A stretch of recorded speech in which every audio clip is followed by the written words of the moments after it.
Some local farmers are praising the heavens for the amount of rain we've seen so far in the month of June. Some say in terms of potential yield, it's the best it's been in 15 years.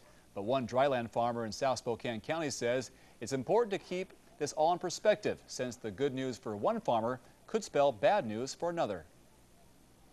This happens to be spring canola. It's just starting to bolt or bloom. Each one of those little yellow blooms will form a pod. It will be full of little black seeds that turn into canola oil and biodiesel and meal for animal feed. Hal Meanock is a fourth-generation dryland farmer preparing for his 37th harvest.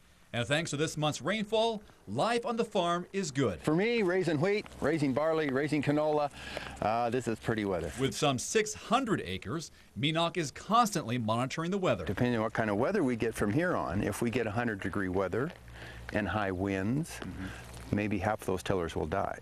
So farming's a gamble. Always has been, always will be. The formula for dryland farmers in eastern Washington is simple. More moisture means more yield. This is a tiller. Each one of these tillers puts up a head. So in a year with lots of moisture, we get more tillers, more heads. Okay.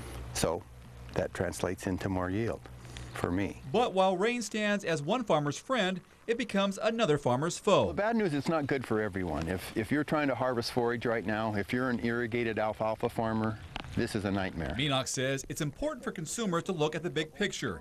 If it's a good forage year, it means beef cattle farmers will pay less for winter hay, which keeps beef prices low. But when farmers struggle, prices could very well rise. June rain is great for dryland agriculture. June rain is hard on irrigated farmers. That'd be the take-home lesson.